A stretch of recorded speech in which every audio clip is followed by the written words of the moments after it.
A Seccional da Ordem dos Advogados do Brasil, Seção São Paulo, por sua Comissão de Direito do Terceiro Setor, tem a honra de recebê-los para a Semana do Terceiro Setor, com o tema Saúde, o protagonismo do terceiro setor na área da saúde no período da pandemia, que conta com o apoio das Comissões de Ação Social e Cidadania, Direito e Liberdade Religiosa e de Cultura e Eventos da OAB São Paulo.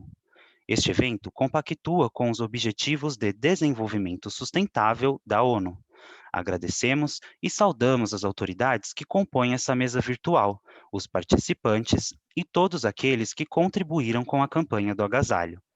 Para conduzir a abertura oficial deste evento, anunciamos a doutora Ana Carolina Barros Pinheiro Carrinho, presidente da Comissão de Direito do Terceiro Setor da OAB São Paulo. Doutora, a palavra é sua. Muito obrigada, Davi, muito obrigada a toda a equipe da OAB de São Paulo, que tem prestado aí um serviço fundamental em todos os nossos eventos, em especial essa semana, que é a semana que a gente está realizando, já está virando uma tradição, em julho, a gente realiza uma semana só sobre o terceiro setor, na OAB de São Paulo. Ontem nós tivemos já alguns temas bem relevantes e durante toda a semana eu vou falar para vocês um pouquinho. Eu gostaria só de iniciar a minha fala agradecendo a presidência da OAB de São Paulo, a vice-presidência da OAB de São Paulo, o doutor Ricardo Toledo, que tem contribuído muito com o trabalho em relação à Comissão de Direito do Terceiro Setor, recentemente nos apoiou também no que diz respeito ao PL 4.311, no que tange às parcerias das organizações da sociedade civil. Então, o ofício foi enviado e a gente tem feito um acompanhamento de incidência política no que diz respeito às legislações federais e estaduais no que tangem às organizações da sociedade civil. Gostaria também de agradecer aos meus colegas de comissão, todos aqueles que estão aí diariamente discutindo temas, que estão diariamente compartilhando conteúdo, não só no grupo do WhatsApp, mas também nas conversas que nós temos enquanto colegas que atuam no direito do terceiro setor, e, em especial, agradecer à doutora, a minha vice-presidente, né, a doutora Alessandra Cristina Ferreira Oliveira, que é vice-presidente e que já temos aí uma relação de longa data, né, uma amizade de longa data, e a admiração também em todo esse tempo de convivência. Gostaria também de agradecer ao doutor Josenir Teixeira, que é um dos membros fundadores da Comissão de Direito do Terceiro Setor, da OAB de São Paulo, precursor não só da comissão, mas também de muitas iniciativas relacionadas ao direito do terceiro setor. Além dele ser advogado, mestre, ele também é autor de publicações extremamente relevantes e que constroem também um pouquinho da história do terceiro setor. Eu gostaria também de dar aqui as minhas saudações ao doutor Daniel Fante, que tem realizado um trabalho de excelência frente à representação da OAB no Conselho Estadual de Assistência Social, então tem nos representado com brilhantismo, então a atuação dele ao longo da vida no que diz respeito à área da saúde, mas também agora mais fortemente frente à representação da OAB no Conselhas, e por fim o meu colega, doutor Paulo Sartorelli, também incansável no direito do terceiro setor, muitos anos, assim como o doutor Daniel também, atuando em Santa Casa e com muitas experiências, não só na área da saúde, mas como também em outras áreas essenciais do direito do terceiro setor. Então, só para a gente poder alinhar aqui essa semana, né, e já animá-los aí para o restante das nossas webinars, a gente tem uma semana muito especial, como eu comentei. Ontem nós tivemos o tema contribuição das organizações da educação na pandemia. Então, quem não viu ainda pode ir lá no nosso Facebook, no Facebook da comissão. Daqui a pouquinho eu vou colocar ali no chat ou no Q&A para que vocês também possam ter acesso. Acho que vale muito a pena, a conversa foi muito boa com a doutora Samira, do Instituto Ayrton Senna, com a doutora Laís Lopes, com o doutor Paulo, que também está aqui hoje. Hoje, o protagonismo do terceiro setor na área da saúde no período da pandemia. Tenho certeza que vai ser muito produtiva a nossa conversa. Amanhã, dia 7 de julho, a expressividade das organizações religiosas e sua importância no terceiro setor. Então, não percam. A gente tem também a doutora Thais Amorim, que tem uma obra sobre direito eclesiástico. A gente vai ter a doutora Priscila Trujillo Moreira, que tem uma atuação já há muitos anos em organizações religiosas, o doutor Dalmo Oliveira Rodrigues, que também é membro da Comissão de Liberdade Religiosa, e o nosso presidente da Comissão de Liberdade Religiosa, doutor Samuel Gomes de Lima. Na quinta-feira, as práticas de ESG e sua importância para o terceiro setor. A gente discute muito questões relacionadas a meio ambiente, compensação, qual é o papel da sociedade organizada, e acho que o tema também vai ser muito bem discutido e muito bem trazido pela doutora Samira Miguel e a doutora Renata Fortunato, então vai ser uma excelente semana, né? Não tenho dúvida. Então, sem mais delongas, eu gostaria aqui de passar a palavra para minha colega, a doutora Alessandra Cristina Ferreira de Oliveira, que vai dar continuidade aqui aos trabalhos, e desde já estou aqui à disposição. Muito obrigada a todos, vai ser uma satisfação esse finalzinho de tarde. Obrigada. Olá, boa tarde a todos. Eu agradeço a presença de todos aqui que estão nos assistindo pelo link do Simpla e também pela página da comissão no Facebook. Essa é uma semana muito importante, eu não vou tomar o tempo repetindo as palavras da nossa presidente da comissão, a quem eu também agradeço a oportunidade da gente estar aqui reunido hoje, e a oportunidade da gente fazer um evento dessa relevância. A gente acredita que a área da saúde realmente foi protagonista no período da pandemia. As políticas públicas, elas embasaram uma série de iniciativas para o enfrentamento da pandemia, e a saúde realmente ela foi não só evidenciada, mas também os profissionais de múltiplas funções tiveram sua atuação, em especial o papel do advogado, que nas suas mais várias frentes eles puderam atuar em favor da saúde. E dentro do terceiro setor, como eu costumo dizer, a gente tem várias especificidades, várias especialidades e várias atuações. Quando eu falo que eu sou uma advogada do terceiro setor, as pessoas me perguntam se eu trabalho de forma voluntária, quando, na verdade, a gente precisa de especificação, a gente precisa de estudar e de especialização para poder atuar.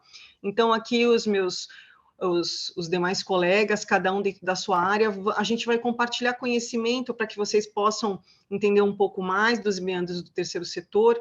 Eu vou dispensar a apresentação e a leitura do mini currículo de cada um, porque a nossa presidente, a doutora Ana Carolina, já fez. Então, a gente inicia o evento de hoje, agradecendo mais uma vez a participação de todos, e eu passo a palavra ao nosso colega, doutor Josenir. Muito bem. Olá a todos, é um prazer estar aqui com vocês. Ana Carolina, Alessandra, Sartorelli, Fante, sempre bom ter os colegas de luta juntos novamente para falar sobre esse nosso protagonismo da área da saúde durante a pandemia. A Alessandra já adiantou, é claro que a gente não quer competir dentro dos vários nichos que tem dentro do terceiro setor, educação, assistência social, o próprio meio ambiente, etc. Mas se alguém foi protagonista nessa pandemia, foi a área da...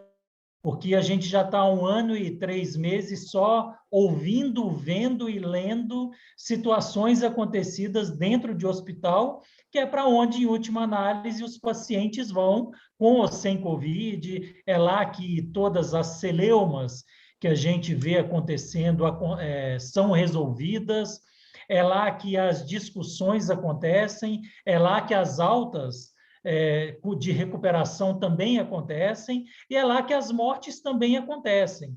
Então, se alguém foi protagonista nessa pandemia, foi a área da saúde, a olhos vistos. Não preciso me alongar para justificar esse tipo de fala. Eu preparei rapidamente aqui uma apresentação, vou tomar a liberdade de apresentar nesse meu primeiro tempo para fazer isso. Vocês estão vendo? Vocês sumiram aqui também, não sei o que aconteceu. Sim, eu estou vendo a Estamos sua vendo, do computador. Está vendo o quê? A tela do seu computador. Do computador. Espera aí. Precisa colocar no modo apresentação. Deixa eu tirar o monitor aqui de apoio. Melhorou ou não? Melhorou. Sim, Agora... sim. Eu não estou vendo vocês e nem vendo, mas se vocês estão me vendo e ouvindo, então vamos em frente que depois eu arrumo o que aconteceu aqui. Bom, então, como eu estava dizendo, se algum protagonista foi lá para o fim, deixa eu passar aqui antes, nós vamos falar no segundo evento, né? O primeiro, a gente falou rapidamente no mês passado. Essa semana é uma semana do terceiro setor, conforme a Ana e a Alessandra já disseram. Ontem tivemos o encontro, o nosso de hoje abordando saúde, amanhã, depois e depois, com os assuntos que a Ana já falou. Vocês estão vendo? Só me dê um feedback, porque eu não estou vendo nem ouvindo vocês. Estamos sim, Joseli. Tá, então tá bom. Então vamos nessa. Como a Alessandra falou, e ela sempre fala, e eu acho que é importante a gente sempre dizer isso, o que é o tal terceiro setor, né? A gente que já trabalha há muito tempo não aguenta mais responder isso, mas é sempre bom porque os nossos ouvintes e internautas são cíclicos e tem gente aqui que tem muita experiência na área, mas também tem novos advogados, novas pessoas que querem entender exatamente o que é o terceiro setor. Eu selecionei algumas imagens que falam não só de terceiro setor, mas de filantropia. E sempre tem uma discussão de filantropia e terceiro setor, o que é um, o que é outro.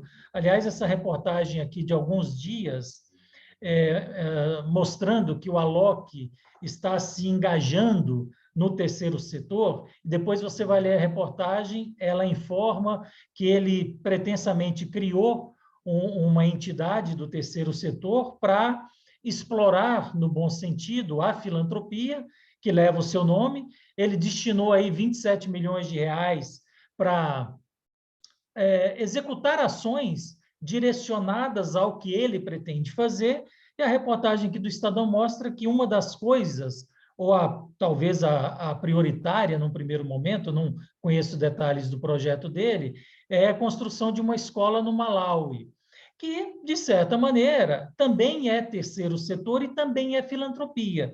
Mas aí, se você pegar, são nichos muito específicos, e para fazer filantropia, as pessoas não necessariamente precisam criar uma entidade do terceiro setor, apesar de ser uma coisa mais ou menos intrínseca à outra. E o que é o terceiro setor? É terceiro, ou chama terceiro, porque tem o primeiro e o segundo, obviamente. O primeiro é representado classicamente pelo Estado, que é quem arrecada os impostos e deveria devolver para nós tudo que está escrito lá no artigo 6º da Constituição, atividades na área da saúde, segurança, moradia, educação e etc. O segundo setor é representado pelas empresas privadas lucrativas, porque o Brasil é um país capitalista, é livre a iniciativa privada, a exploração de quase todos os setores que nós temos na sociedade, inclusive na área da saúde, conforme está escrito lá no artigo 99, parágrafo 1º da Constituição. E aí surge o terceiro setor, que eu costumo dizer que é uma mescla do primeiro e do segundo. Por que uma mescla? Porque são entidades privadas, criadas de acordo com a legislação civil, o que seria inerente às empresas do segundo setor, mas que têm objetivos focados na assistência às pessoas, aos cidadãos, à população em geral, que seria atividade inerente ao primeiro setor. Por isso que se chama terceiro setor, porque daí vem uma mescla do primeiro e do segundo.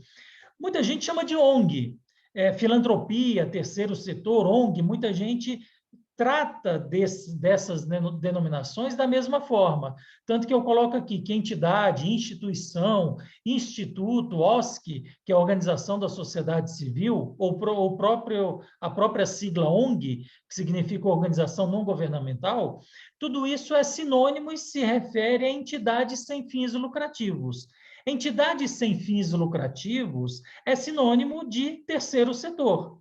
E o terceiro setor é o nicho de mercado composto basicamente por dois tipos de pessoas jurídicas, que ambas não têm finalidade lucrativa, que são associação e fundação. Associação, ela se origina da reunião de pessoas e fundações se originam da reunião de patrimônio. Essa é a apresentação gráfica disso que eu acabei de falar. Ambas são regidas, criadas e regulamentadas pelo Código Civil, além depois, claro, de várias outras leis esparsas, mas essa é a separação clássica. E, obviamente, que a gente tem muito mais associação, porque é muito mais simples criar associação do que a fundação, porque a fundação, como eu disse, pressupõe a existência prévia de um patrimônio daquela pessoa que quer fazer nascer uma pessoa jurídica que vai ser fiscalizada pelo Ministério Público, etc., e tem aí uma série de burocracias e de regulamentação específica. Temos milhares e milhares de ONGs espalhadas pelo mundo e também pelo Brasil, obviamente. Aqui no Brasil, coloquei algumas que me vieram à cabeça à medida que eu fui lembrando. Obviamente que ocupa lugar central aqui o São Paulo Futebol Clube, glorioso, que não está ganhando muito, mas vai voltar nos seus dias de glória, certamente, que é uma associação civil sem fim lucrativo, tal qual a ACD, tal qual o Instituto Ayrton Senna, tal qual qualquer outro aqui que vocês estão vendo, porque são regidas, essas entidades são regidas pelo Código Civil brasileiro. Nós temos hoje no Brasil 781 mil entidades sem fins lucrativos. Este número medido, mensurado e identificado pelo IPEA, e do lado esquerdo, que vocês devem estar vendo do vídeo, nós temos um outro número que foi medido, aferido e identificado pelo IBGE, numa pesquisa de 2012. Os números não estão errados, cada um está certo de acordo com a sua própria metodologia. Isso acabou criando, para nós que atuamos no terceiro setor, um distanciamento muito grande dos números, por causa da metodologia.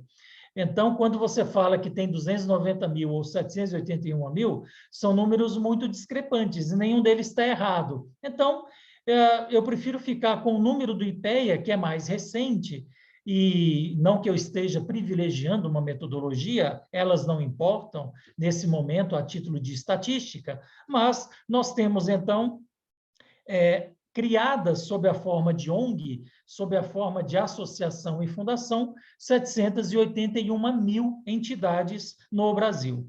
As que atuam na área da saúde é um filete muito pequeno dessas 780 mil. Esse gráfico em forma de pizza, vocês vejam que saúde é esse pequenininho que está em marrom. E, numericamente, ela representa, a área da saúde, apenas 2% dessas 781 mil.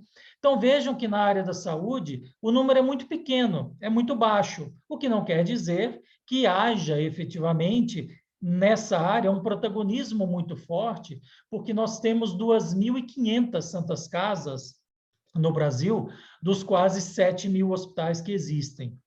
Então, quando a gente fala em protagonismo, a gente fala exatamente isso. É quem efetivamente dá saúde para o brasileiro, porque nas dependências das entidades sem fins lucrativos ou das ONGs, são atendidos mais de 54% das pessoas pelo SUS no Brasil. Então, daí você vê essa ampla atuação e presença diretamente lá em todos os municípios do Brasil, ou em quase todos. E esse protagonismo da área da saúde não vem de hoje, a gente vem discutindo isso, obviamente. Eu venho há 30 anos, e tem gente que discute isso há muito mais tempo, mas a gente discute aí temas absolutamente relevantes para essa área da saúde. A telemedicina, logo no início da pandemia também, foi muito debatida, porque houve a edição de uma resolução pelo Conselho Federal de Medicina, que uma semana depois revogou essa resolução, porque alguns críticos dessa tecnologia entenderam que não deveria existir da forma que efetivamente estava acontecendo, mas a coisa não tem volta, porque a pandemia fez com que todos nós utilizássemos a tecnologia exatamente como a gente está fazendo agora. Cada um dos colegas aqui estão nas suas respectivas residências ou escritórios e tem aí quase 50 pessoas nos vendo sem nenhum deslocamento. E todo mundo com qualidade, com som, com imagem, tudo adequado. Então, dificilmente a gente voltará ao que era antes em várias áreas. Então, a telemedicina efetivamente é inexorável e irrevogável. Eu queria trazer, já caminhando para o meu final, para não tomar tempo dos colegas e depois a gente fazer uma roda de conversa, eu queria trazer essa manchete que saiu nos jornais agora há pouco tempo, há menos de uma semana quase, para mostrar que este protagonismo na área da saúde, que foi forte, que foi eficiente, que foi valente para atuar com todas as dificuldades que sempre houve e que, às vezes, até se aguçaram mais na pandemia, a gente vê aí que a pandemia causou uma queda de consultas e internação no SUS. Em 2020, as consultas tiveram uma queda de 25% em média, e as internações de 16%. Por quê? Principalmente no início da pandemia, em que a gente não sabia exatamente o que era, como cuidar disso, como tratar, como enfrentar, os hospitais meio que fecharam para atender só pacientes de Covid. E uma grande fatia da remuneração dos hospitais, dos estabelecimentos de saúde, é venda de medicamentos. Os medicamentos que são oferecidos e ministrados nos hospitais, há uma margem de lucro que os hospitais obrigatoriamente têm que ter para se manter, e internações de cirurgias eletivas, que foram proibidas por lei, por decreto, por portaria em algum momento. Então, vejam, esse gráfico está meio complexo, meio poluído demais, mas é o que foi publicado.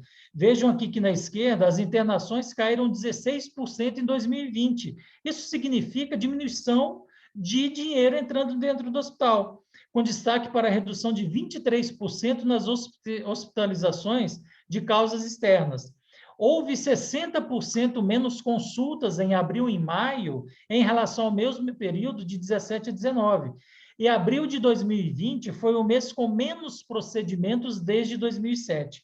Isso significa um prejuízo astronômico para os hospitais, porque, em que pese o governo ter destinado valores específicos para a Covid, ele tirou, em contrapartida, o isolamento, a destinação específica dos leitos para a Covid. Tudo isso acabou tirando grandes fontes de arrecadação dos hospitais, o que sempre foi difícil e continua difícil. Por isso que alguns hospitais não aguentaram isso, porque as despesas continuaram fixas, as despesas com folha de pagamento, eventual imposto de quem não tem SEBAS, etc., tudo isso ficou fixo e a receita passou a variar de uma forma muito menor. Então, se há um protagonismo, este protagonismo ainda é mais exacerbado, ainda tem que ser mais reverenciado, porque tudo isso foi feito com redução de receita. E o que a gente tem visto é efetivamente as entidades, as mais de 2.500 santas casas e as quase 70% de hospitais privados que existem no Brasil deram conta do recado e estão dando conta do recado. Tem aí vários outros assuntos que o Sartorelli e o Fanti vão explorar, e eu volto daqui a pouco para falar sobre isso. Já adianto que quem quiser acompanhar os trabalhos da comissão, entrem lá no site da oabsp.org.br, está lá em comissões, só procurar a nossa e vai nos encontrar lá dispostos a conversar e atuar e aprender com vocês para que a gente possa transformar esse protagonismo em algo ainda mais sustentável, para que o SUS, que é tão endeusado neste momento tenha reconhecimento a ponto disso se transformar em receita, porque não adianta endeusar o SUS e todo mundo postar a caderneta de vacinação e elogiar o SUS, etc., etc., o que é politicamente correto, mas há um desfinanciamento histórico muito grande na área do SUS que precisa ser corrigido, porque senão muitos hospitais não vão aguentar essa esganadura financeira para continuar a manter o protagonismo e atender o cidadão brasileiro. Mas isso é tema para daqui a pouco, eu volto daqui a pouquinho. Obrigado pela atenção por enquanto. Muito obrigado, Josenir. A fala do Dr. Josenir, acho que ela trouxe um pouco mais de clareza para que quem estiver nos assistindo, sejam advogados ou não advogados, possam entender um pouco de política pública na área da saúde, como é que funciona, como é que ela se dá, qual é o caminho, como é que acontece, porque quando a gente conhece um pouco mais, a gente consegue ter mais acesso e a gente consegue contribuir, porque a gente estava falando no evento de ontem que o terceiro setor é uma construção também de todos nós, né? E nós que somos advogados atuantes do terceiro setor, cada um com o seu saber, a gente tem também, acho que como missão, também compartilhar um pouco de conhecimento, que isso é um dos objetivos dos eventos que a gente faz e do evento dessa semana, para que a gente consiga entender como é que se dá as políticas públicas e, no caso de hoje, como acontece na área da saúde. Vocês puderam, quem está nos assistindo, observar a informação que o Dr. Josenir nos trouxe, né? 2% de instituições do Brasil são da área da saúde e atendem mais de 54% das pessoas do Brasil, são mais de 50% das pessoas atendidas. Então, assim, tem alguma coisa errada aí? Não tem uma conta que não bate, que não fecha? É mais ou menos isso mesmo, é uma reflexão para todo mundo. Agora eu passo, então, a palavra para o Dr. Daniel, que vai trazer um pouco mais de clareza também sobre o assunto. Daniel, a palavra é sua. Obrigado, doutora Alessandra. Inicialmente, eu agradeço ao OAB de São Paulo, a sua presidência, a comissão de eventos, e em especial a doutora Ana Carolina Carrenho, nossa presidente da Comissão de Direito do Terceiro Setor, pelo apoio de sempre. Cumprimento também os meus colegas de mesa virtual, de bancada virtual, sempre bom revê-los, e a todos e a todas que nos veem neste webinar. Sem esquecer, é claro, dos profissionais de saúde que estão aí na linha de frente contra a Covid, em especial agora nesse momento de campanha de vacinação.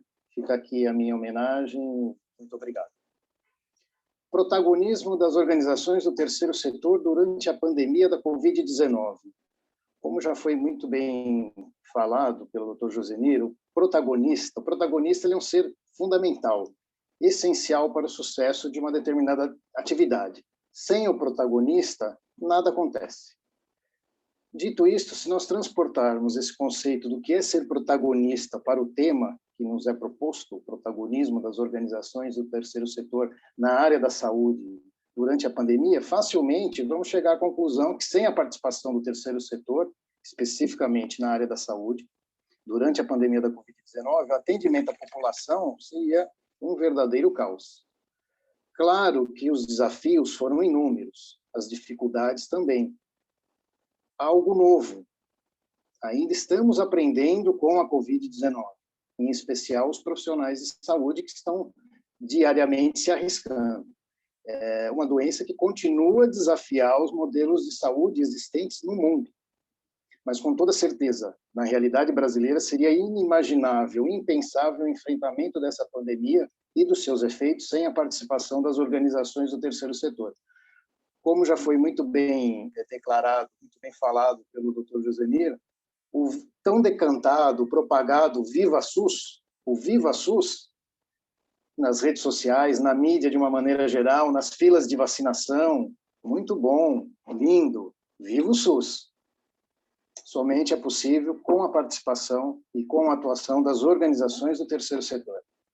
É importante destacar que o atendimento, ele é público, ele continua sendo público, ou seja, o Estado, ele continua a ser o detentor das políticas públicas de saúde. Porém, o terceiro setor atua de forma complementar ao poder público. A gestão é particular, atendimento público gratuito, mas a gestão é particular, a gestão é privada. Nesse aspecto, um assunto, uma consideração que merece ser falada, merece ser discutida, é a mudança no papel do Estado brasileiro, em especial após a Constituição de 88, né, a dita Constituição Cidadã. Ele passa de um mero executor de serviços, logicamente ele continua como executor de serviços, mas ele passa a ser um contratante. Passa a fiscalizar, via os órgãos de controle estatais, a execução de um serviço público por um ente particular, por uma organização particular. Tudo isso acontece, se nós pensarmos ao longo dos anos, concomitantemente ao aumento da expectativa de vida. A população passa a viver mais, passa a procurar mais serviços de saúde. A demanda aumentou substancialmente. Com o aumento dessa demanda e, somado a isso, a falta de agilidade do Estado brasileiro, que é preso à burocracia estatal, o conjunto de normas, regramentos, enfim, optou-se e foi a saída encontrada via Constituição Federal para a participação complementar. E aí entram as organizações do terceiro setor. Já foi também muito bem colocado pelo Dr. Josenir que esse protagonismo na área da saúde ele já acontece há muito tempo com o terceiro setor. Basta lembrarmos das Santas Casas, que são as primeiras ONGs, né, existentes, espalhadas pelo país há séculos, e que prestam serviço de referência, muitas delas, em especial a de São Paulo, berço de faculdades de medicina. Então, o papel, o protagonismo do terceiro setor na área da saúde, ele já vem há muito tempo. Justamente por essa maior rapidez, agilidade na prestação de serviço médico hospitalar, é que o poder público adota esse modelo de parceria, esse modelo de gestão, classificando as entidades do terceiro setor como organizações da sociedade civil, organizações sociais de saúde, as OSs. Por quê? Por conta da agilidade na contratação de pessoal, compra de medicamentos, equipamentos, enfim, dos tão decantados insumos. E essa agilidade que é fundamental para o enfrentamento da pandemia. Até porque o coronavírus, a velocidade de contágio, ele é muito grande. Então, ele não pode esperar processos licitatórios demorados para a abertura de um serviço de saúde, para a reposição de pessoal, principalmente a reposição. Muitos nessa linha de frente acabaram por ficar, enfim, contaminados e precisaram ser substituídos. Então, as OS têm essa agilidade, né?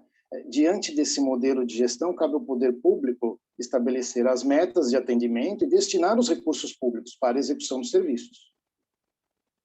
Tudo previsto em um contrato de gestão firmado, via de regra, entre as secretarias de saúde, estaduais, municipais, enfim, com as organizações do terceiro setor, que são classificadas como OS.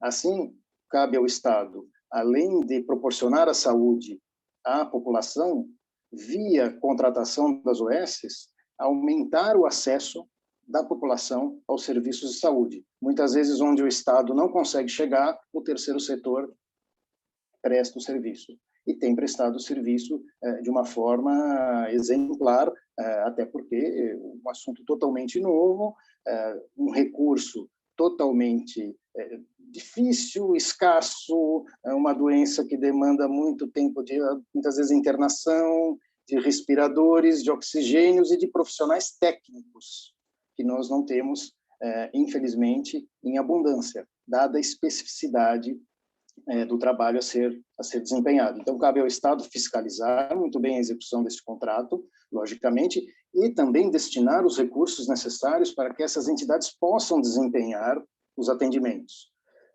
Desde o início da pandemia, não foi só a questão do Covid, quer dizer, outras doenças continuaram a existir e continuaram a demandar dos serviços de saúde.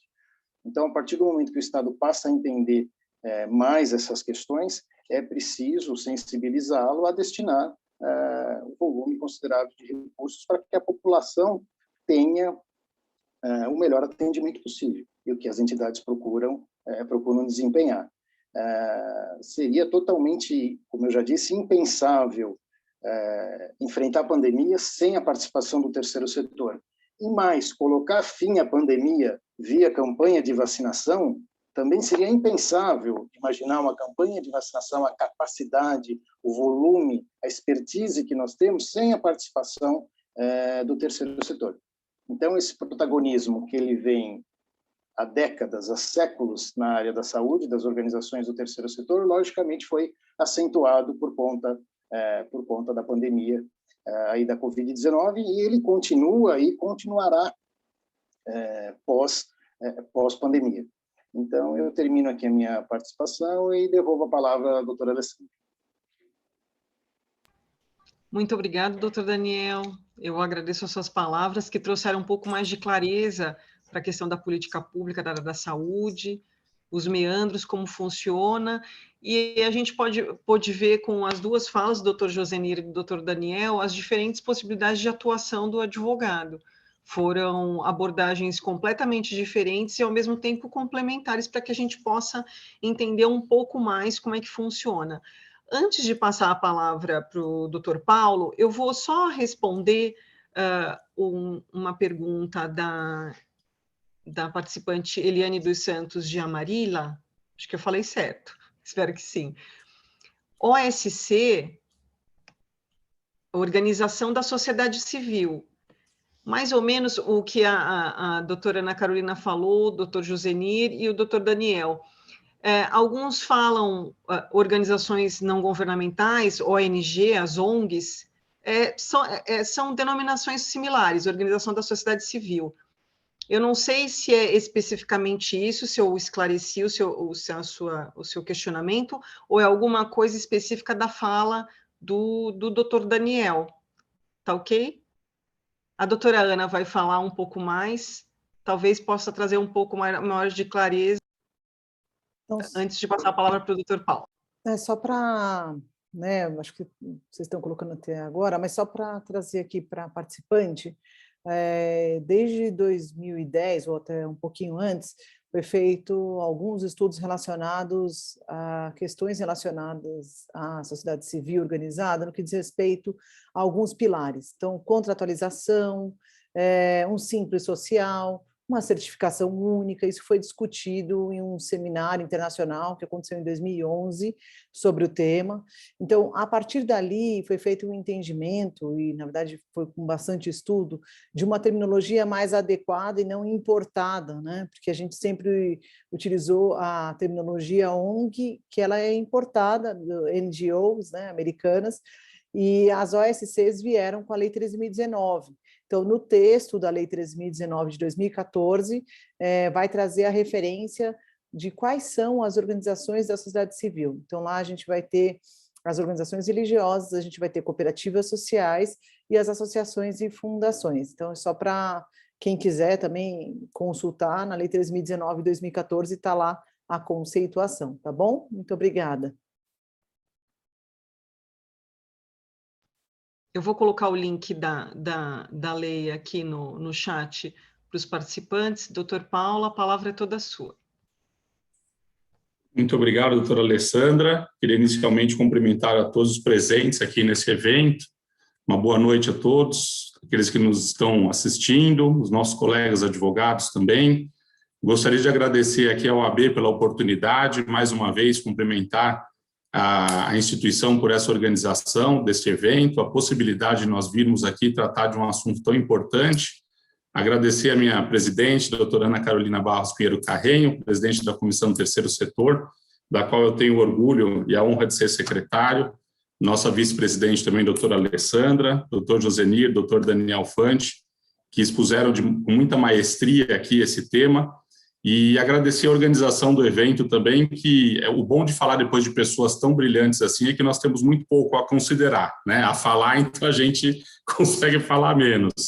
Mas eu acho que expuseram com muito brilhantismo, né, o que é o terceiro setor, o que é a área da saúde frente a essas organizações que atuam no combate do dia a dia às enfermidades, e trazer um pouco isso para essa questão de pandemia. Eu acho que aqui nós temos a oportunidade de entender um pouquinho a área da saúde e a liberdade, né, de prestar um serviço realmente à população, quando nós colocamos de fato aquilo que acontece no dia a dia nessas organizações da sociedade civil que atuam na área da saúde de forma muito brilhante. Eu costumo usar a expressão que fazem muito com tão pouco, né? E muito mesmo. Eu acho que falta um pouco nós trazermos para os canais de comunicação, para os meios de imprensa, enfim, aquilo que é feito na área da saúde diariamente, no dia a dia, a falta de recursos, né? O tema que foi muito bem colocado aí pelo Dr. Josenir, e eu coloco até uma questão de reflexão, né? Nós, apesar de todas as dificuldades, de toda a labuta diária que essas organizações enfrentam, poucas são as que fecham. E não é por excesso de recurso, mas eu acho que é mais por causa do propósito de efetivamente fazer muito com tão pouco. E a pandemia nos trouxe, e acho que é digno aqui de enaltecimento, esse valor, porque quando veio a pandemia, né, o efeito surpresa estava presente ali. Então, todas as organizações na área da saúde tiveram que, como nós dizemos, trocar o pneu com o carro andando.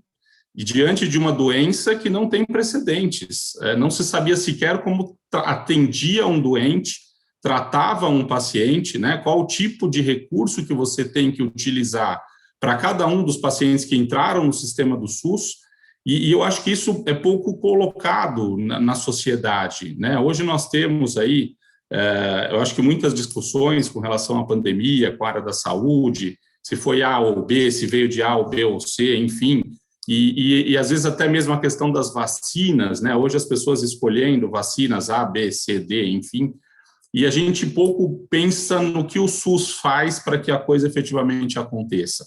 Não existem muitos discursos, né? Existem atuações efetivas dentro da área da saúde. Então, eu queria só trazer um pouco aqui desses valores, dessas reflexões, para que a gente também consiga trazer alguma coisa construtiva para a sociedade, começando pelas pessoas que aqui estão nos ouvindo, da importância que nós temos de ter esta visão para o SUS, para as santas casas, para as organizações da sociedade civil, também na área da saúde, né? Não deixando de lado assistência e educação, e um olhar do poder público também, de muitas vezes atacar o Sistema Único de Saúde, porque algumas pessoas têm a ideia de que ali falta recursos, ali as coisas não acontecem, a assistência é ruim, e quem trabalha dentro dessa área, né? E aí eu digo que nós, advogados na área da saúde, acabamos entrando muito nessa área dos médicos, dos fisioterapeutas, dos enfermeiros, né? Enfim, de todos os profissionais que compõem essa área da saúde, que não são poucos, é uma atuação multidisciplinar, como a doutora Alessandra falou, e falta ver o que eles fazem, né? O que eles fazem no dia a dia para que a coisa aconteça.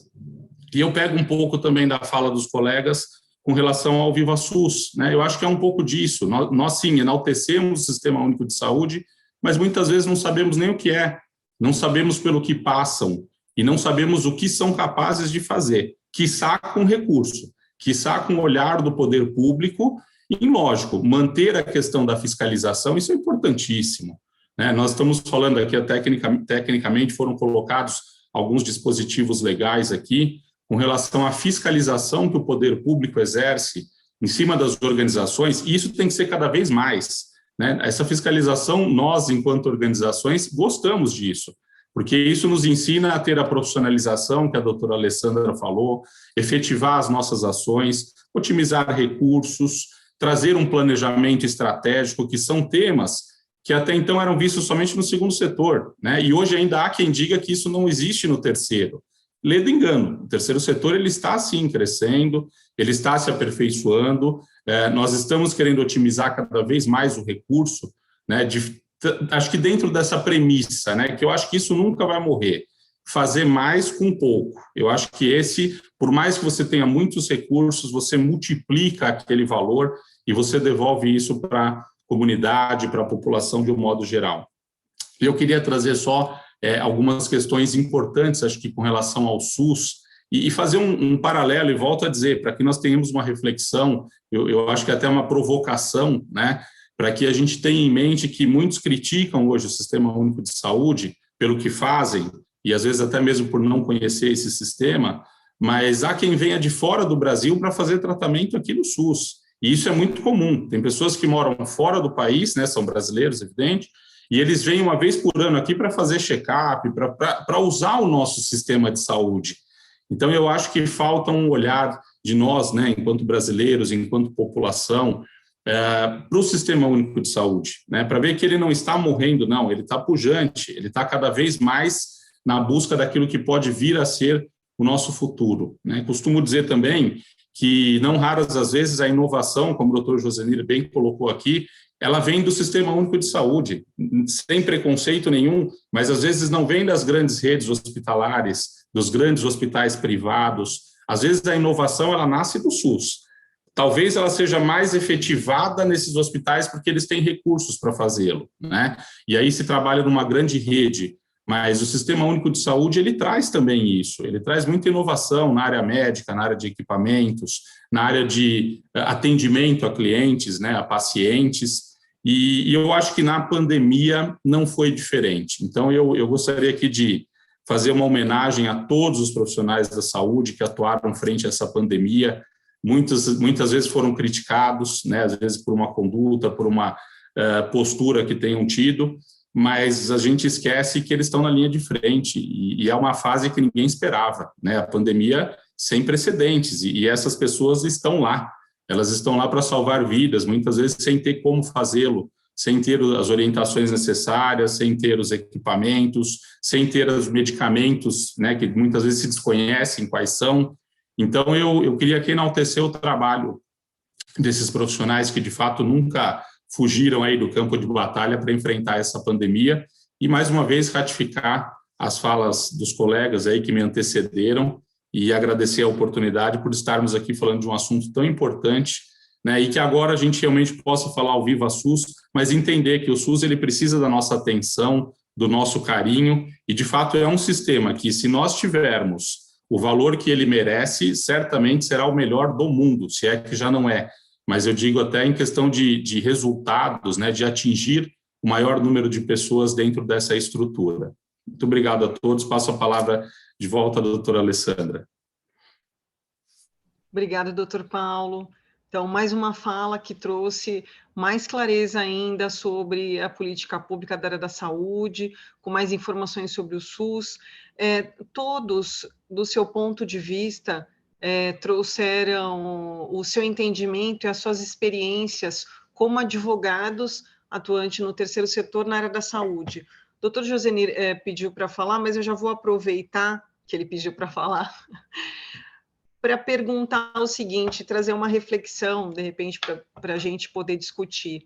Nesse momento da pandemia, os instrumentos legais que a gente tem, vocês acham que, de alguma forma, beneficiou a atuação dos hospitais vinculados ao terceiro setor? A gente encontrou alternativas para conseguir efetivamente que as instituições da área da saúde executassem os seus objetivos? Vocês acham que o poder público, de alguma forma, ele não reconheceu essa atuação, esse protagonismo? Reconheceu, a Alessandra, reconheceu, mas eu diria que reconheceu protocolarmente, porque não tinha saída a não ser reconhecer. Então, assim, a gente teve algumas leis que facilitaram as entidades do terceiro setor como um todo, leis essas que foram parciais, como, por exemplo, a realização de assembleias gerais à distância, por meio digital, mesmo que o estatuto não permitisse. A gente teve uma lei que previu isso, mas previu que essa faculdade durasse, se eu não me engano, de abril do ano passado até outubro. Só que a pandemia não acabou em outubro. Ao invés de estender essa possibilidade para que os cartórios efetivamente não criassem caso com o registro das atas, etc., hoje nós estamos em julho e de outubro até agora a gente não tem uma norma jurídica que permitisse de forma tão clara quanto a Lei 14.010, se eu não me engano, acho que era esse o número. Aqui em São Paulo, a Corregedoria Geral de Justiça, que aplica normas aos cartórios, entendeu que os 10 cartórios de registro de pessoas jurídicas aqui da capital continuassem a registrar as atas realizadas por meio digital. mas mesmo assim tem cartório aqui de São Paulo que cria caso. Então, assim, houve um reconhecimento, mas parou em outubro, só que a pandemia continuou até hoje. Então, a lei federal, por exemplo, que permitiu que as entidades, que as santas casas, basicamente, ou que os hospitais criados sob a forma de ONG, ficasse durante alguns períodos dos anos sem a necessidade de prestar contas para o poder público a respeito dos repasses. Só que muita gente pode ver isso como, nossa, como o legislador é sensível com a nossa área. Não, a gente não iria conseguir prestar contas porque os hospitais estavam fechados, só tinha Covid. A gente não fazia cirurgia eletiva, a gente não atingia as metas escritas nos convênios e nos contratos, porque o hospital estava 100% direcionado à Covid. Então, isso é lógico. Então, eu não sou um crítico aleatório e total em relação a tudo. Só que algumas coisas que parecem ser reconhecimento, nada mais é do que a consequência natural das coisas. Então, o que eu quero dizer com isso? Quero ser cético? Quero ser pessimista? Não, quero cobrar responsabilidade mais afetiva, porque dizer que a Terra é redonda, apesar de alguns acharem que não, todo mundo sabe. Chover no molhado é muito fácil. Navegar nas costas das santas casas é muito fácil, porque efetivamente elas são protagonistas. Então, o que seria interessante? Mais protagonismo, principalmente do legislativo, para reconhecer efetivamente as coisas, porque senão acontece o que a doutora Ana falou, as entidades representativas de classe têm que ficar mandando ofício para o senador e para o deputado apoiando o projeto de lei que diz o óbvio. Tá certo que a gente está num momento de politicamente correto que o óbvio tem que ser dito, mas, pelo amor de Deus, a gente tem outros problemas mais complexos que precisam ser tratados, e não que você pode realizar a Assembleia Geral de forma virtual, porque ninguém pode sair de casa. Então, mas eu quero depois comentar, eu não vou continuar a falar agora para ter um rodízio aí de pessoas, mas, Alessandra, você disse que nós aqui trouxemos clareza a alguns assuntos, etc. Eu quero pegar um final da fala do Sartorelli sobre o SUS, porque agora eu quero gerar confusão nessa história do SUS, mas eu prefiro que faça uma primeira rodada para depois eu voltar.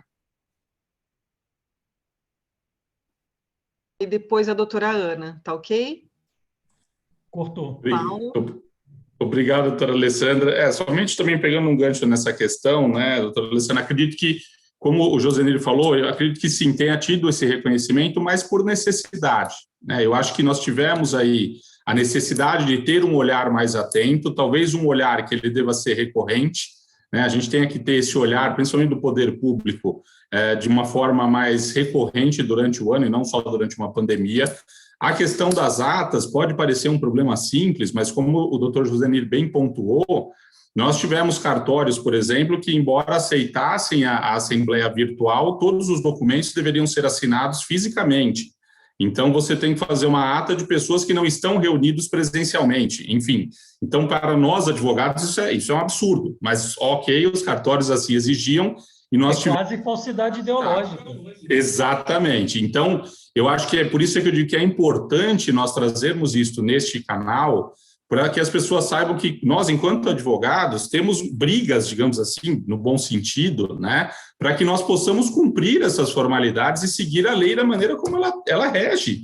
Então, muitas vezes nós até tivemos algumas discussões junto ao poder público, a própria comissão se manifestou no ambiente legislativo para levar ao legislador, de fato, aquilo que acontece na ponta, porque nós precisamos também da qualidade nas leis que são criadas. Essa qualidade eu acho que nós trazemos, principalmente no terceiro setor, para dentro das nossas organizações, né, e aí me referindo a diversas atividades, prestação de contas, otimização de recursos, as formalidades que a lei nos obriga a ter, e nós precisamos exigir isso do legislador também. Nós precisamos de leis de qualidade, que quando chegue lá na ponta, a gente não tenha que devolver e dizer, vem até aqui, pelo menos, para ver como é que a coisa funciona, porque senão eles nos deixam de mãos atadas, né? E eu acho que a pandemia talvez tenha acelerado um pouco isso, E aí eu vou puxar um pouquinho mais aí uma questão de enaltecer o terceiro setor.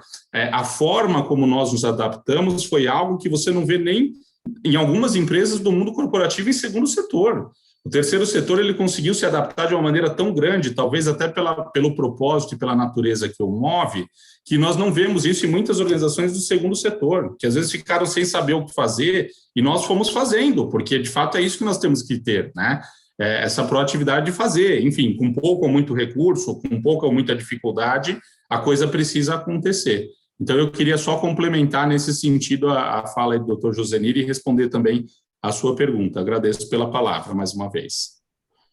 É que as entidades do terceiro setor, atravessando a Alessandra, não, tudo bem.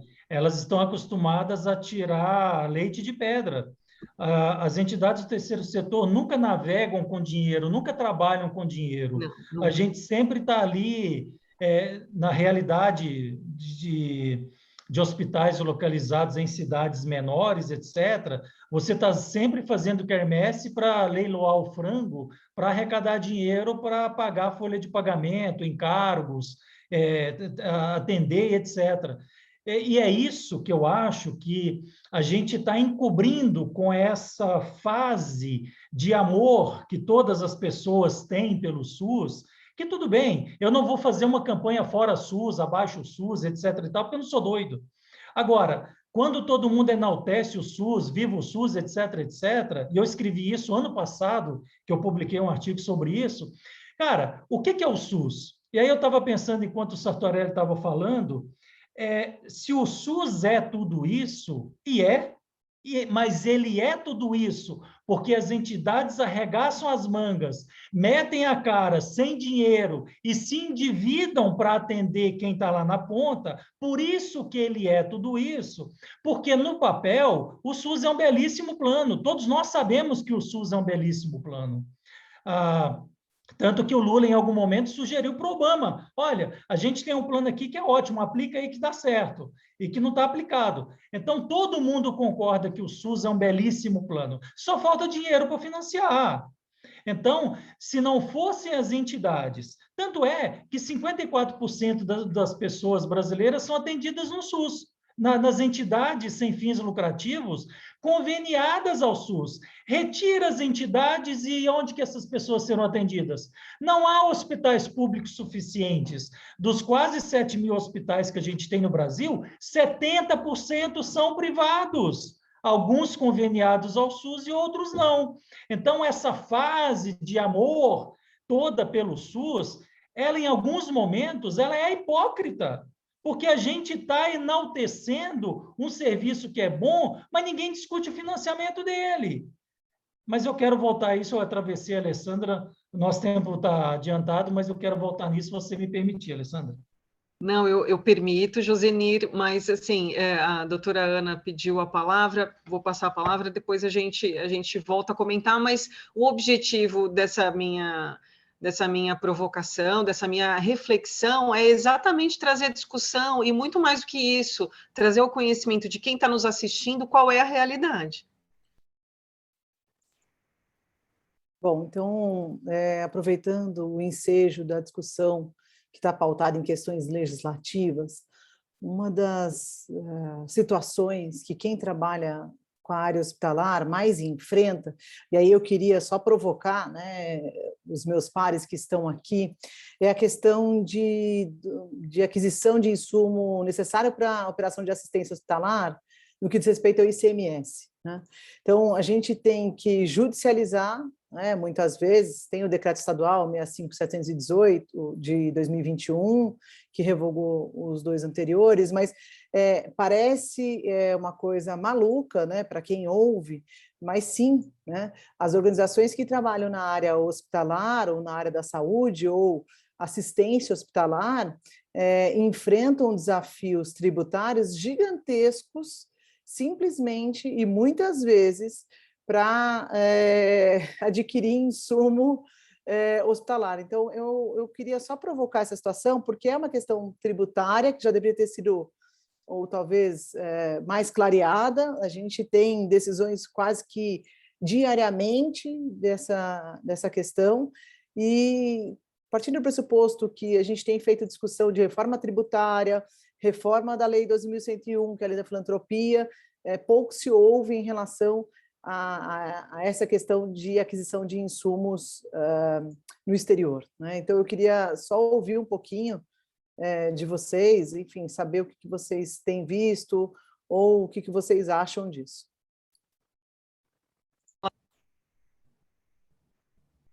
Daniel, você quer falar alguma coisa, doutor Daniel, Josenir? Então, tomando um pouco a fala de cada um, dos meus colegas, quer dizer, o poder público foi forçado a reconhecer o protagonismo, porém, até a página 2.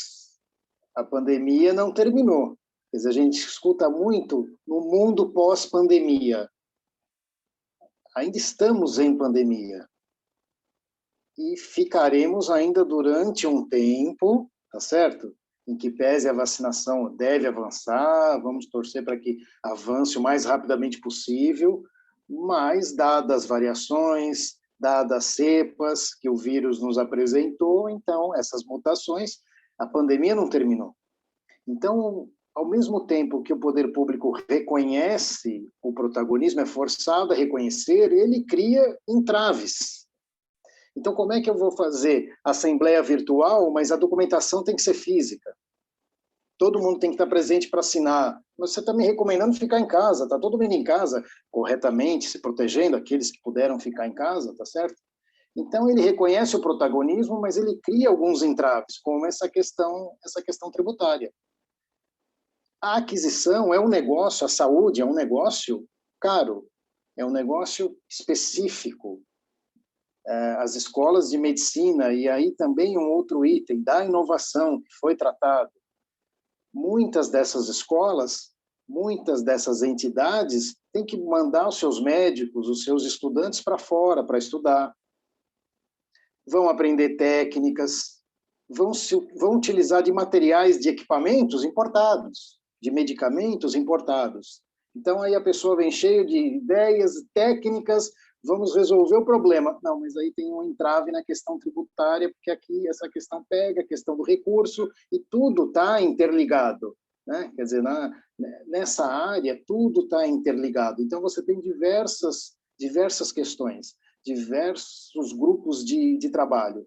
Então, eu queria deixar claro que, assim, o poder público ele é forçado a reconhecer o protagonismo das entidades, porém, até a página 2, na medida em que o próprio poder público, ele com uma mão, ele afaga e com a outra ele belisca, ele morde. Então, criando esses entraves e essas dificuldades. E é isso que a gente tem que discutir sempre e cobrar do poder público maior agilidade, maior clareza nas suas decisões e que o poder público facilite a atuação das entidades e, em última análise, facilitará a vida da população de uma forma geral.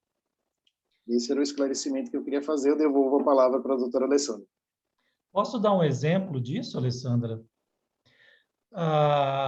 O Daniel tem razão. E eu dou um exemplo disso pegando um gancho da Ana Carolina sobre ICMS, etc., aqui do governo do Estado de São Paulo. E está acontecendo um absurdo tão grande que, pela falta de conhecimento técnico ou pela burrice do governo, criou-se uma situação que é até difícil de explicar de tão inacreditável que é, porque ela reduz a coisa a um detalhe tão pequeno e ilegal que é até difícil explicar. No ano passado, o governo do Estado de São Paulo editou um decreto do ICMS, conforme a Ana falou, reduzindo uma vantagem tributária que as entidades tinham na compra de insumos e medicamentos, etc., etc.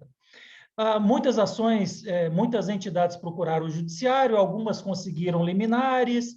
Lá pelas tantas, o governo conseguiu convencer o presidente do Tribunal de Justiça a cassar todas as liminares, porque entendeu que era uma interferência do judiciário no executivo. E agora, mês passado, em junho, se eu não me engano, o governo publicou novos decretos e insistiu numa aberração jurídica, que é uma diferenciação entre santas casas e hospitais filantrópicos. Não existe essa diferença de santas casas e hospitais filantrópicos. Ambas são associações ou fundações. Santa Casa ou Hospital Filantrópico é uma mera nomenclatura que pode ser colocada ou retirada via reforma de estatuto pelas entidades.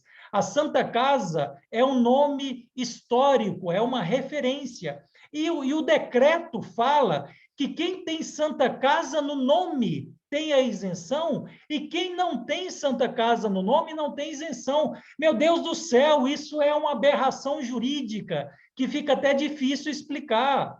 Então, o governo poderia ser mais sensível e entender e corrigir essa porcaria, porque isso traz uma dificuldade enorme na prática para as pessoas jurídicas envolvidas, porque o fornecedor não entende isso, e nem nós que somos operadores do direito entendemos. Então, está aí um exemplo, que se alguém do governo do Estado de São Paulo estiver vendo, Secretaria da Fazenda, governador, seja lá quem for, corrija esse decreto, porque Santa Casa não é diferente de hospital filantrópico, a natureza jurídica de ambos é a mesma, meu Deus do céu. O que o Dr. Josenir nos traz, eu ressalto que não é porque o profissional atua no poder público, seja ele por qual medida, por qual meio for, que ele tem conhecimento técnico. Apenas e tão somente eu ressalto mais uma vez o papel do advogado e a problemática que às vezes o advogado tem na mão. E ontem eu falei uma coisa no nosso evento que iniciou essa semana tão importante para a gente, eu vou repetir.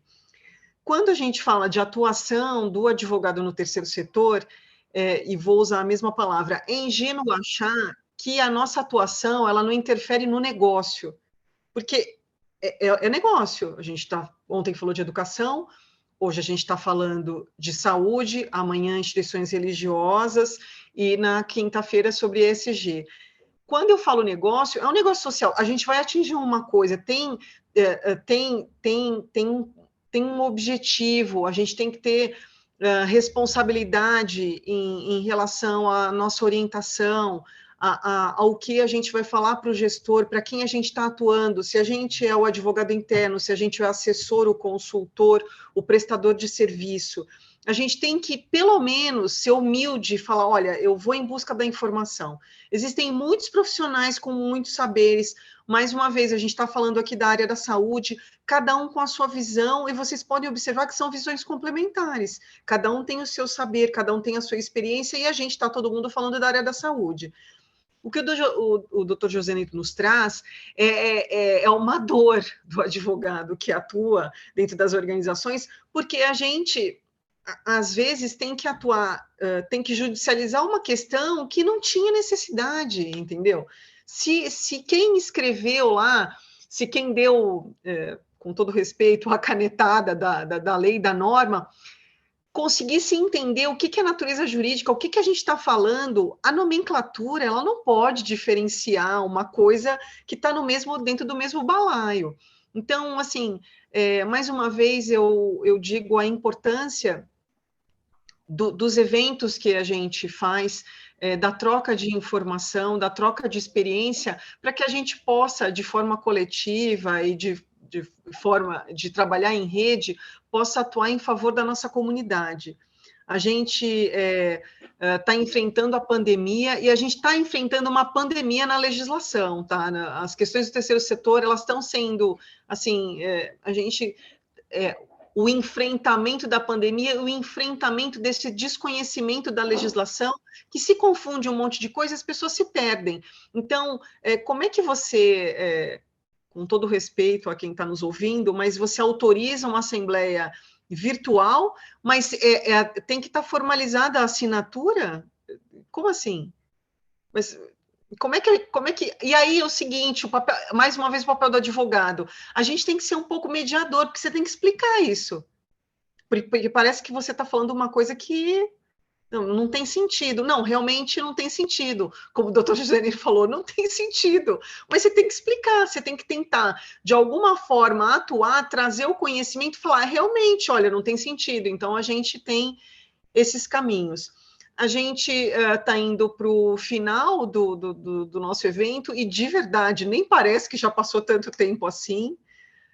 Eu acho que é um evento super importante, é um assunto muito importante, principalmente pelo momento que a gente está vivendo. Repito, reitero, e vou falar diversas vezes do protagonismo da saúde nesse momento da pandemia. Vou deixar os meus colegas falarem para finalizar, mas eu agradeço mais uma vez todos que estão participando até agora.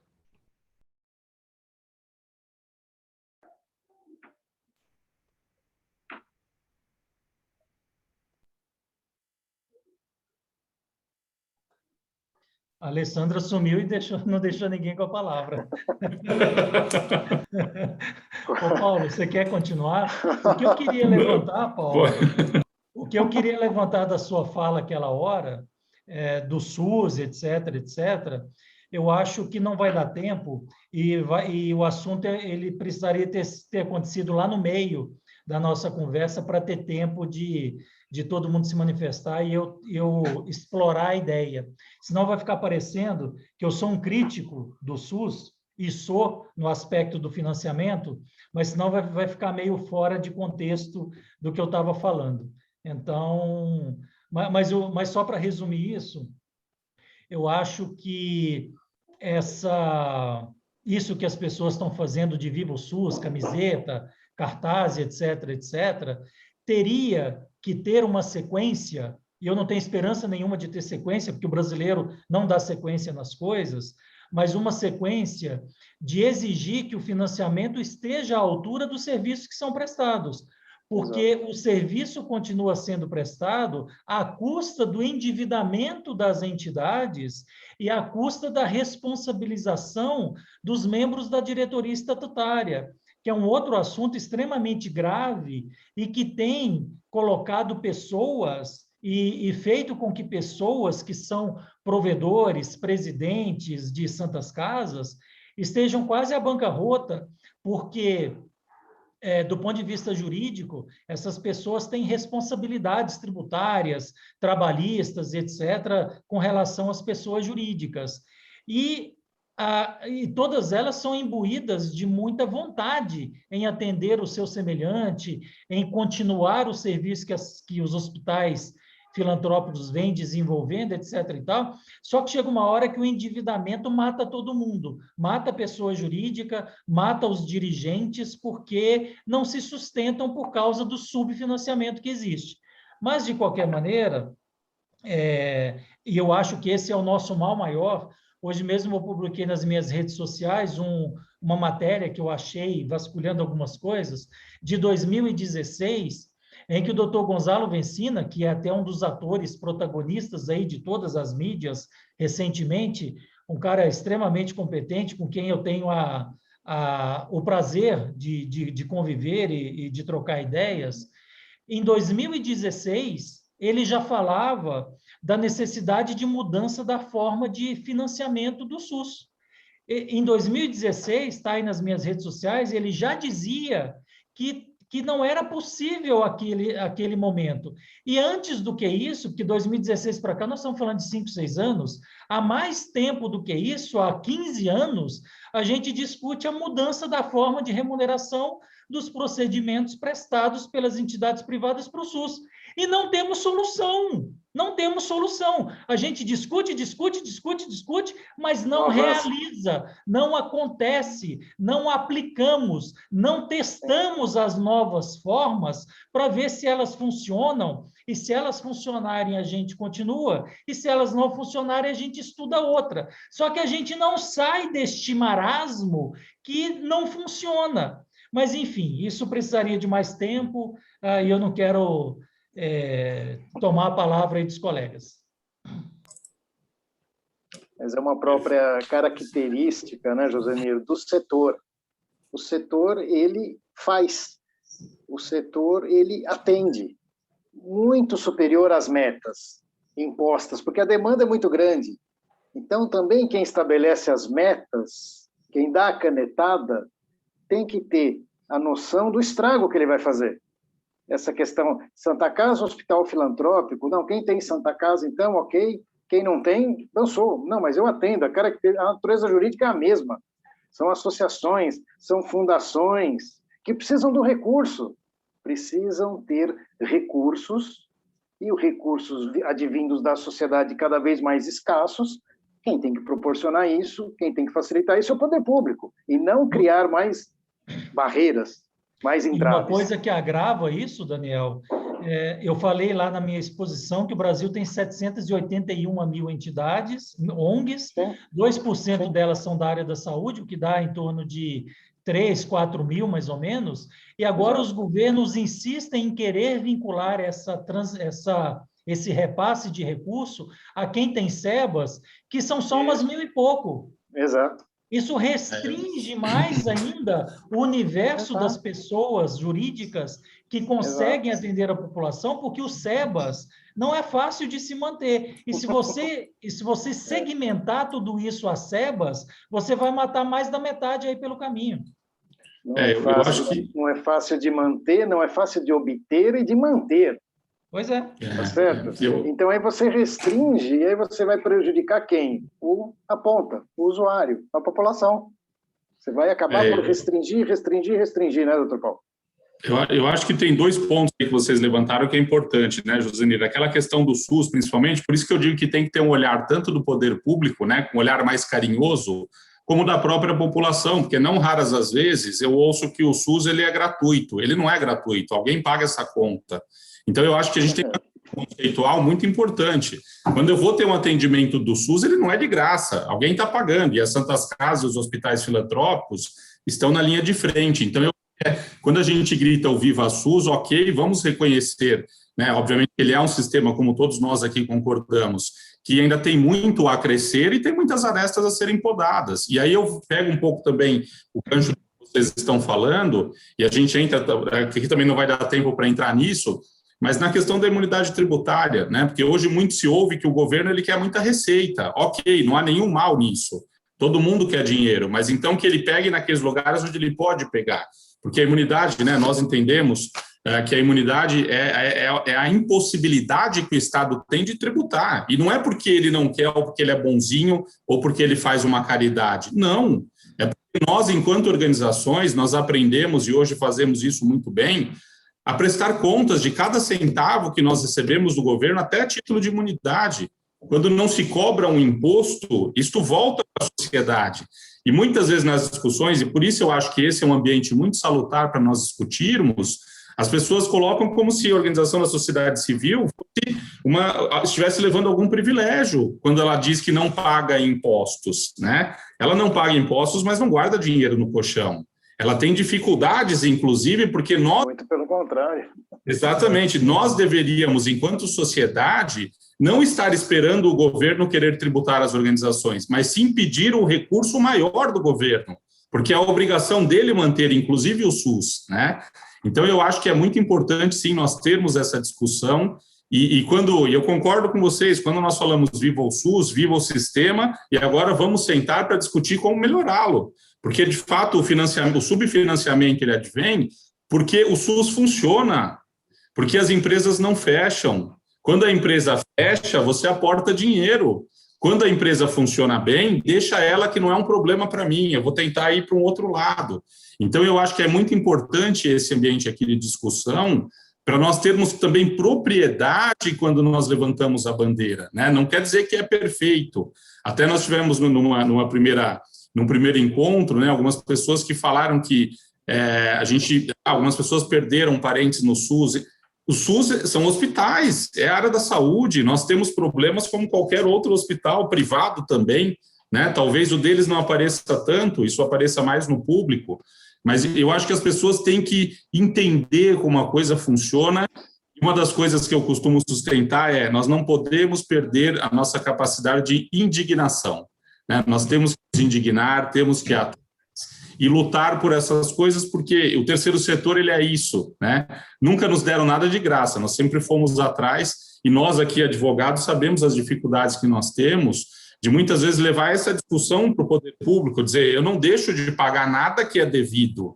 Pelo contrário, eu te devolvo 15 vezes mais, então você, como poder público, tem que financiar quem está passando a dificuldade e fazendo as coisas, né? Então, eu acho que é muito importante a gente trazer essas discussões, não quero me delongar mais aqui, devolvo a palavra aos colegas.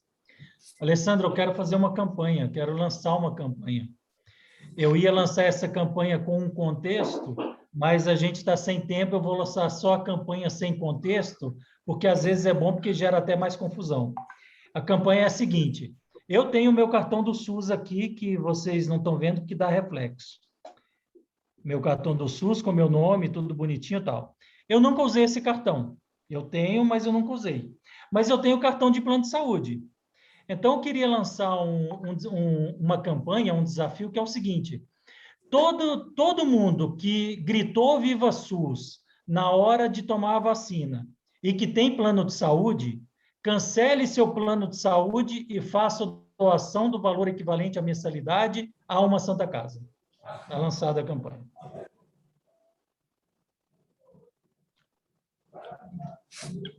Eu peço desculpas pela minha rápida saída, eu tive um problema técnico, eu tive que desligar aqui o áudio e o som. Eu quero também, se vocês puderem dar o feedback em relação à campanha proposta pela doutora Josenir, principalmente... Só para deixar claro resolvido o problema de financiamento.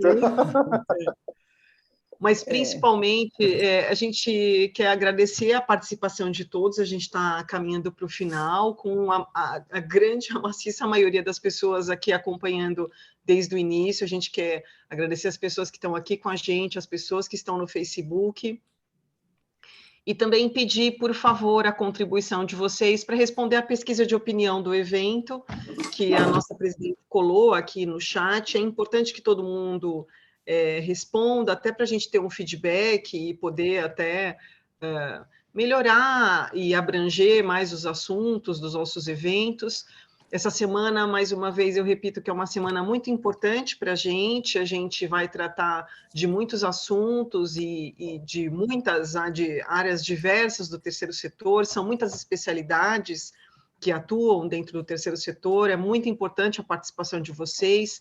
Para a gente também é uma honra poder participar e compartilhar conhecimento para que, efetivamente, cada vez mais as pessoas conheçam, os advogados possam também atuar, se for do interesse de vocês, a gente pode ser procurado para trocar ideia.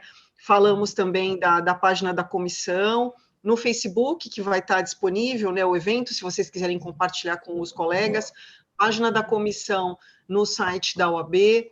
Eu queria agradecer muito à OAB, ao nosso presidente, ao vice-presidente, agradecer imensamente a nossa presidente da comissão, que aceitou essa nossa vontade de fazer mais uma vez um evento sobre a área da saúde, que ela também reconhece a importância, a relevância, o protagonismo da área da saúde nesse momento da pandemia. Agradecer mais uma vez aos colegas que aceitaram o convite, agradecer ao pessoal da OAB, ao Davi, a Fernanda, que está aqui com a gente até agora.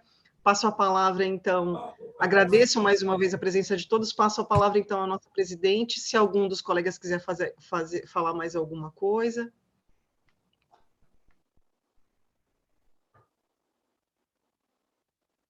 Não.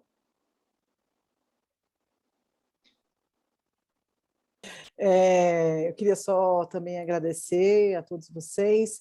Eu fiz uma provocação em relação à questão do desembaraço, né, do ICMS, porque eu sei que o Josenir vive isso todos os dias, eu também, então, na verdade, eu me senti muito representada na colocação dele. Eu queria só passar uma última mensagem, dizer para vocês, né, que o terceiro setor ele não é ferramenta de incentivo fiscal para a administração pública ou para empresas, né? Ele é uma ferramenta da sociedade civil.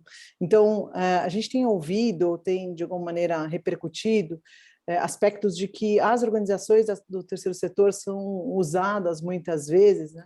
E esse não é o caso dessas discussões que a gente tem feito aqui. né? Como vocês podem ver, a gente tem feito debates, tem trazido conteúdo de organizações que fazem a diferença na nossa sociedade, representam a nossa sociedade. Então, eu sempre trato com muito carinho, com muito cuidado, as organizações da sociedade civil, e principalmente para não trazer a referência equivocada de que elas podem ser instrumentos, né? Na verdade, não é isso. Elas são parte da sociedade, né? Então, para que ninguém se beneficie ou malverse equivocadamente as organizações da sociedade civil que a gente tem tanto apreço. Quem advoga no terceiro setor, ele advoga por vocação, né? Ele advoga com um estímulo de que, desde lá do juramento da carteirinha da OAB, um estímulo idealista que o Josenir sempre expressa e os demais colegas sempre expressam, na esperança de que a gente possa contribuir com a atividade meio que a gente faz para aquela transformação lá na ponta. Então, essas inquietações que a gente apresenta é justamente porque a gente trabalha no terceiro setor sério, digno, protagonista e que tem legitimidade social, como poucas organizações no Brasil. Então, eu queria só fazer esse adendo e agradecer. Obrigada, doutora Alessandra, pela mediação e obrigada agora a gente poder fazer esse apontamento. Então, boa noite a todos. Mais uma vez, muito obrigado. E o nosso evento se encerra agora. Muito obrigado, boa noite, gente. pessoal. Tchau. Boa noite a todos. Tchau. Obrigado, Tchau, boa noite. Obrigado, um abraço a todos. Tchau, tchau.